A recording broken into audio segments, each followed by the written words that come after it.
Nothing at all. Everybody in the economy is vying with everyone else to avoid defaulting on their loans to the banks.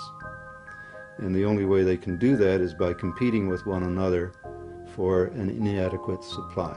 So it's like a game of musical chairs. It assures that there must be some losers, regardless of how competent they are in conducting their business. The money we get when we receive a loan is called principal. Our debt, however, is not discharged when we repay the principal. Bank loans are all made on the condition that people pay both the principal and the interest the bank charges. However, money can only be issued as principal.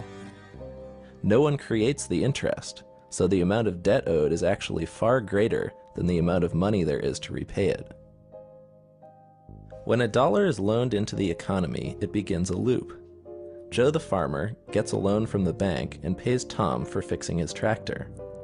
Tom pays Jane for bread at the local bakery, and Jane in turn buys the wheat from Joe, who can now repay the loan. The problem is, Joe owes the bank interest on top of the principal.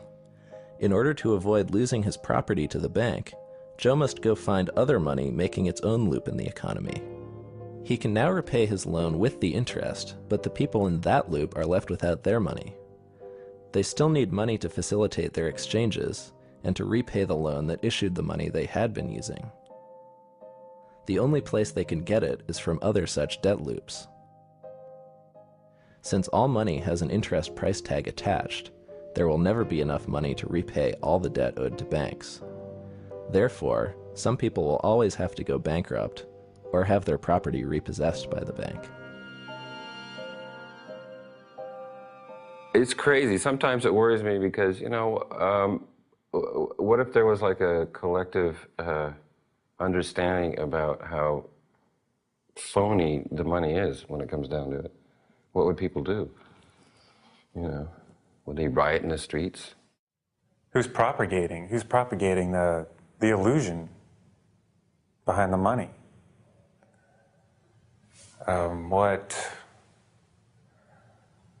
That just pisses me off, actually.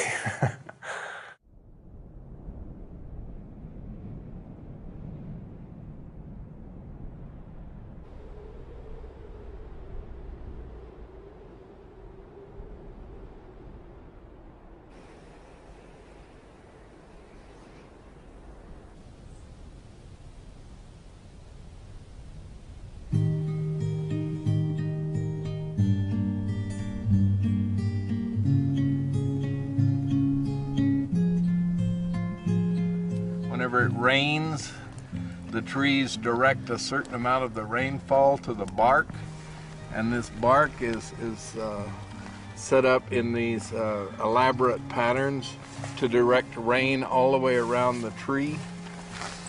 Wow, really? Yep. And in these crevices where bugs and ants and other critters live, you get a lot of exoskeletons that are shed in here. That then is dissolved by the rainwater. It runs down and it carries the phosphate from the bugs and the manure of bugs down into this. All of this organic material at the base here is what feeds the tree. So it's like a constant recycling of the material of life back into life. Well, I don't think economics are related only to humans at all. It's very easy to see nature as an economy. Nature creates value constantly for the benefit of all its membership, and that's what I think economics are really all about. Here you have a kind of banking of resources, that every element in this forest contributes to. So it's more like a community of contributors, and you take what you need as you need it. So, there's like a bank, like at the bottom of that fir tree, there's this bank of resources, and it's available to the tree, it's available to fungi, to the earthworm, to termites, to whatever comes along and needs it And each time someone takes something, they generally contribute something.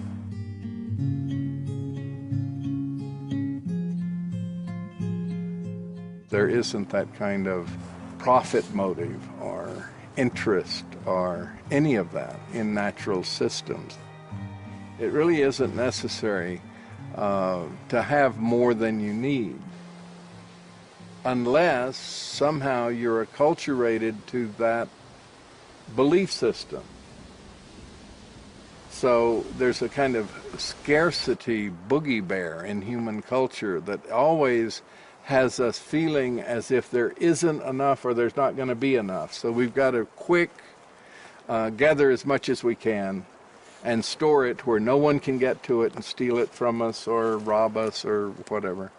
And then it doesn't really matter if we even use it. Most people's experience with money is that money is scarce. And in today's monetary system, it is scarce.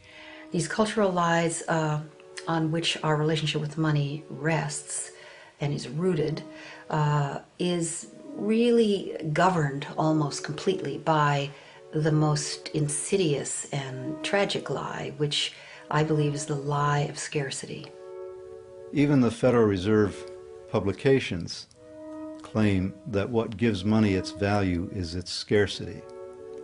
And this is false. It's not the scarcity that gives money its value.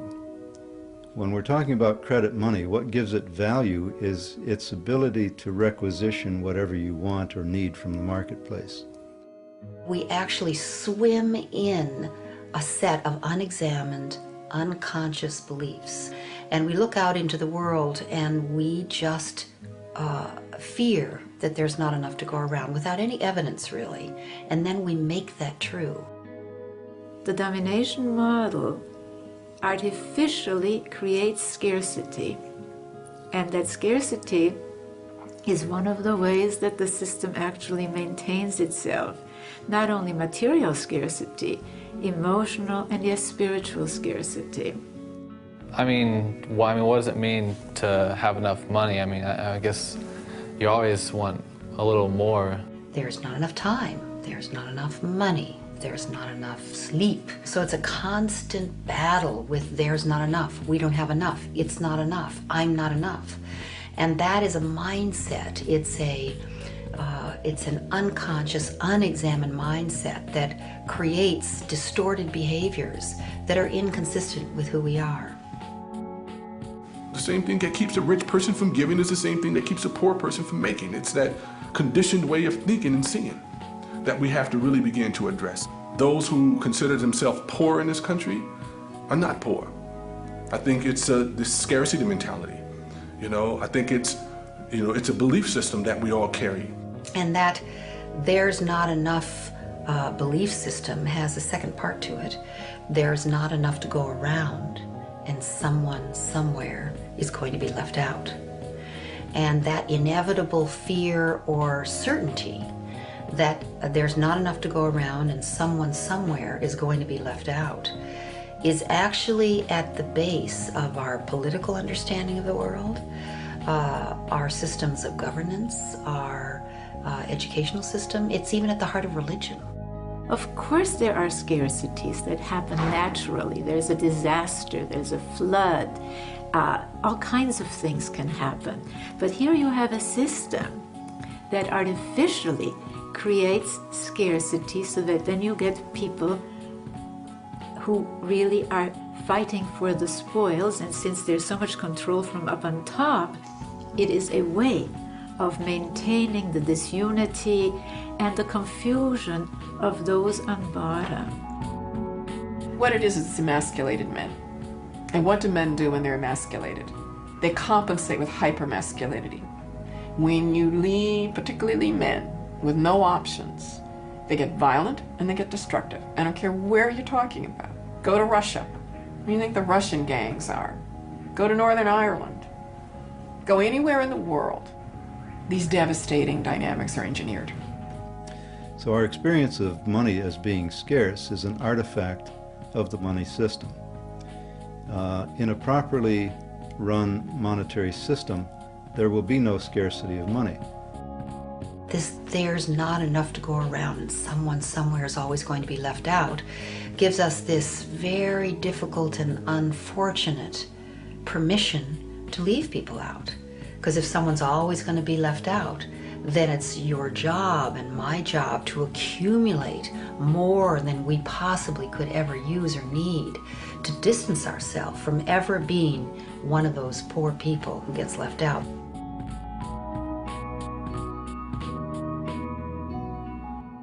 At the point of view of the corporation, getting more and more and more, that is driven in part by greed, in part by the dynamic of trying to get profits, capitalism, but it's also driven by fear.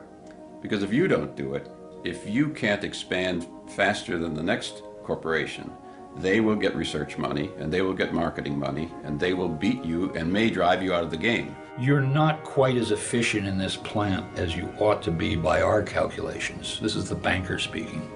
And so therefore, we're going to either raise the cost of your credit and drive you to do bad things to your workers or to your community or to the environment in order to boost that return and boost your stock price. And we will lend to you under those terms only. The nice way of saying it is nice guys finish last. If you're callous to the effects on others, you have a potential to rise. The odds are that you can compete your way up. If you care and are socially concerned about others, you're at a tremendous disadvantage. So I think the competitive dynamic that we have does sort of weed out a set of people for success. But I would say that what it weeds out for success is not competence, not creativity, not intelligence, but callousness far more often. Well, I think if you look at how economies actually function, they function with both competition and cooperation. And so I think both can coexist. We have probably leaned more toward competition, and I think we could use more cooperation. But I think either one in its extreme can be dysfunctional. Competition does have its place in urging us to our highest level of performance and fulfillment. But health is dependent on cooperation. We don't have the liver competing with the heart for blood and for nutrients. There is this inherent cooperation that leads to the health of the entire entity.